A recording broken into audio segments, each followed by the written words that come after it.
Et oui les amis, le FC Barcelone qui réussit à se qualifier en quart de finale de Coupe du Roi face au Rayo Vallecano sur le terrain du Rayo. Un petit peu dans la souffrance, mais quand même le Barça mérite cette victoire, ils ont vraiment dominé, ils ont été vraiment bons. Après avec le Barça cette saison et surtout dans ce match, il y a du bon et il y a du moins bon. Donc on va revenir sur la première mi-temps.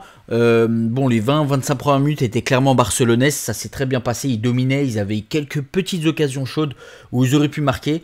Puis le Rayo Vallecano était dangereux sur coup de pied arrêté. Voilà, on sait que clairement le point faible de cette équipe de Barcelone, c'est les coups de pied arrêtés. Ils sont vraiment affolants dessus. Ils se font tout le temps battre sur les coups de pied arrêtés. Et on sent que voilà, si une équipe demain maîtrise les coups de pied arrêtés, elle peut en mettre un ou deux au Barça clairement. Puis ensuite, en deuxième mi-temps, le Barça a mieux joué, mais s'est fait surprendre à un moment donné par un des joueurs du Rayo Vallecano qui a débordé sur le côté droit, qui a centré. Il y a eu un petit cafouillage, une espèce de cafouillage. Ils ont rentré le ballon au fond des filets. Il me semble c'était vers la 60e minute et quelques. On a vu clairement Clément Lenglet se faire enrhumer par l'attaquant du Rayo Vallecano. C'était catastrophique. D'ailleurs, je reviendrai sur certains joueurs et je vous dirai leur performance, parce qu'il y en a certains, faut arrêter l'imposture au Barça. Hein, parce que là, franchement, il y a des joueurs, ils sont indignes de jouer dans ce club. Et ensuite, le Barça a tout de suite réagi, a commencé à pousser. 5 minutes après, Messi a mis un but sur une passe de Griezmann, il la pousse au fond. Et enfin, à la 80e ou 81e minute, il me semble, c'est Frenkie de Jong qui rentre dans la surface et qui marque un but. On parlera de Frenkie de Jong parce qu'il a fait un match absolument incroyable. Ce joueur est incroyable et depuis qu'il est au Barça, il a évolué. Donc, qu'est-ce qu'on peut dire? Donc, voilà, ce match est... Le Barça en première mi-temps a bien joué, a eu des occasions, s'est procuré des occasions chaudes, notamment, je pense à un moment donné à cette frappe, il me semble c'est de Trincao ou Riqui Puig, je ne sais plus exactement c'est qui, mais le Barça aussi a touché les montants, plusieurs fois en première mi-temps, 2 fois il me semble, en deuxième mi-temps sur un coup franc de Messi, ils ont touché le montant une 3e fois. Voilà, en première mi-temps, il méritait peut-être de marquer un but, c'est vrai, on va pas dire le contraire, mais le Barça, voilà, maîtrisait plus que ses matchs précédents. Les 2-3 derniers matchs que j'ai vus du Barça, c'était vraiment poussif. Ils jouaient à la baballe, il n'y avait pas vraiment de jeu vers l'avant, ça allait pas vite, il n'y avait pas d'intensité. Là, il faut avouer, contre le Rayo Vallecano, ils mettaient un peu plus d'intensité, ça jouait un peu plus vers l'avant, ça jouait vraiment, vraiment bien. Et le Barça est un peu mieux offensivement, il faut dire ce qui est. Mais défensivement, ça reste quand même difficile, parce qu'à la fois, il y a des joueurs qui ne jouent pas à leur poste, mais en même temps, il y a des joueurs, c'est vraiment des impostures. Je suis désolé de le dire, mais il y a des joueurs, ils n'ont rien à faire dans ce Barça. Donc, pour revenir sur le match global, voilà, le Barça mérite bien sûr sa victoire, même s'il s'est fait peur un petit peu. Mais bon, Rayo Vallecano, ça sentait que le verrou allait exploser, parce que le Rayo Vallecano ne jouait pas non plus à 100% défensif. Ils essayaient de faire quelque chose, mais bon, c'était difficile aussi pour eux. Donc, pour revenir sur les performances de chacun. Bon, Neto, voilà, il s'est pris un but, il ne peut pas faire grand chose dessus, il n'avait pas grand chose à faire dans la soirée, donc voilà, est-ce qu'on peut vraiment l'évaluer? On ne peut pas vraiment l'évaluer. Alors, Junior Firpo, sincèrement, ce joueur, je me pose encore la question de qu'est-ce qu'il fait au Barça. Il n'a pas vraiment été bon, il a fait les mauvais choix, et quand Jordi Alba est rentré en jeu, on a tout de suite vu la différence. Quand c'est Jordi Alba qui est là, bah voilà, toutes les attaques passent à gauche. Et Jordi Alba, il est vraiment bon. Et il est irremplaçable, tout simplement. Et Jean Firpo est à des années-lumière de remplacer Jordi Alba. Clément Lenglet. Alors lui, j'ai jamais compris. J'ai vraiment jamais compris qu'est-ce qu'il faisait au Barça. Il se fait enrhumer par le défenseur du Rayo Vallecano. Si le Barça est en difficulté, bien sûr, c'est toute l'équipe. Mais à un moment donné, il y a certains postes où le Barça est complètement en galère. Et Clément Lenglet est clairement un joueur pour moi qui... Voilà, il a énormément de mal, il a énormément de difficultés, il est pas au niveau, il est clairement pas au niveau. Araujo, bon voilà, il fait son petit match, il peut pas faire grand chose non plus, vu avec les joueurs avec qui il est entouré.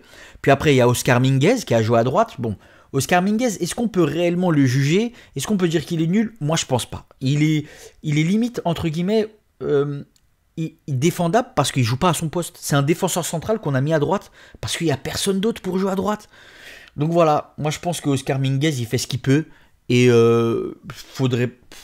Oui, bien sûr, tous les joueurs sont critiquables, mais il fait ce qu'il peut, il est même pas arrière droit de formation, il est défenseur central, et voilà, il fait ce qu'il peut. Ensuite, De Jong, alors pour moi De Jong, il est incroyable. Pour moi, quand on voit l'évolution de ce joueur depuis qu'il est venu au Barça, il était très bon dans la relance, il était très bon dans les petits espaces, dans les petites passes, dans les combinaisons, mais depuis un certain moment, on le voit, il monte, il essaye d'apporter le surplus dans la surface, et surtout il marque, comme ce soir il marque. Et c'est là où on voit Frenkie de Jong qui prend de plus en plus d'épaisseur, de plus en plus d'épaisseur et de plus en plus de niveau. Il augmente clairement son niveau de jeu et ça devient un régal de le regarder jouer, surtout ce soir où il a été incroyable. Il a vraiment été le chef d'orchestre de l'équipe. Ensuite, Riqui Puig, pour moi, voilà, c'est un petit bijou. C'est dommage qu'il joue pas plus souvent. Il apporte un petit peu ce côté boost au milieu de terrain que le Barça a besoin. Parce que voilà, au milieu de terrain, il faut un joueur qui apporte cette petite explosivité. Et je trouve qu'il apporte réellement l'explosivité. Après, bien sûr, il a des petits déchets dans son jeu. Mais je trouve que c'est un joueur vraiment extraordinaire d'avenir. Et le Barça n'a aucun intérêt à le lâcher. Sincèrement, le Barça n'a vraiment aucun intérêt à le lâcher. Sergio Busquets, voilà, il nous a fait du Sergio Busquets. Mais moi, j'ai de plus en plus du mal avec Sergio Busquets parce que dans un 4-3-3, il faut quand même que le joueur qui est devant la défense soit quand même un dynamiteur. Et Sergio Busquets, on voit, voilà, ça y est, c'est assez lent, c'est très technique, c'est très intelligent dans le jeu, Sergio Busquets. C'est peut-être l'un des meilleurs milieux de terrain au monde, qui, dans son style, est peut-être tout court le meilleur milieu de terrain du monde. Mais voilà, il faudrait commencer à penser à autre chose, même si voilà, il fait son match, il est pas mauvais. Et je trouve que justement Riqui Puig amène cette explosivité que Sergio Busquets n'a pas. Griezmann, il a fait un bon match, il a été percutant, il a eu certaines occasions. C'est lui qui met la passe d'ess pour Messi. Griezmann, il a fait un match assez satisfaisant. Messi, bah, on va dire que le chef est de retour. Voilà, le chef est de retour aux affaires. Il met son petit but. C'est lui qui fait l'ouverture sur le deuxième but pour après le centre pour Frenkie de Jong. Et l'ouverture, elle est totalement incroyable.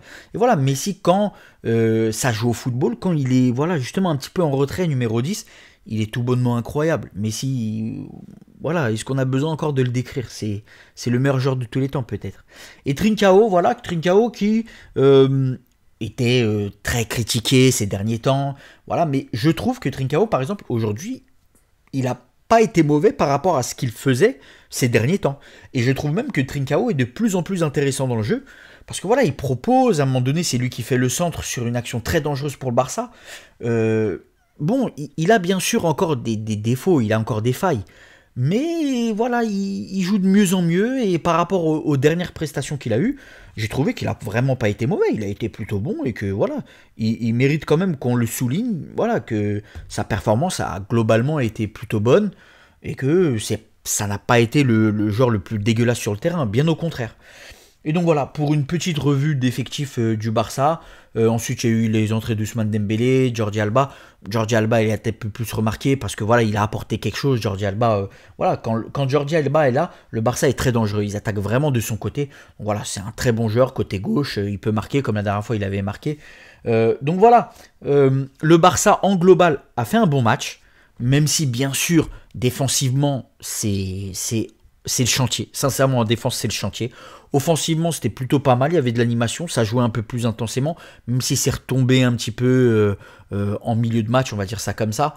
Mais le Barça joue un peu mieux que ce qu'il nous proposait ces derniers temps. Est-ce que ça va durer? Est-ce que le Barça est capable d'aller comme ça titiller le Paris Saint-Germain? Pour moi, personnellement, ce Barça-là, s'il joue de cette manière-là et avec cette défense contre le Paris Saint-Germain, ça va être très très très dur. Mais attention au Barça parce qu'on sait que la Champions League, ce n'est jamais la même chose qu'un match de coupe ou qu'en championnat. Donc voilà, les gars, qu'est-ce que vous avez pensé de ce Barça? Est-ce que vous pensez que ce Barça progresse? Parce que certes, il faut dire ce qui est. Hein, ce Barça, pour moi, hein, personnellement, depuis que je les vois un certain temps là, je trouve qu'il progresse. Voilà, c'est pas non plus mirobolant, mais il progresse. Ou est-ce que vous pensez au contraire que voilà, le Barça est totalement perdu, que le Barça est dans la mouise totale contre le Paris Saint-Germain? Et le Barça, est-ce que va-t-il se faire humilier ou pas? Donc dites-moi ça dans la barre des commentaires. Et n'oubliez pas de liker, partager et abonnez-vous. C'était El Diez.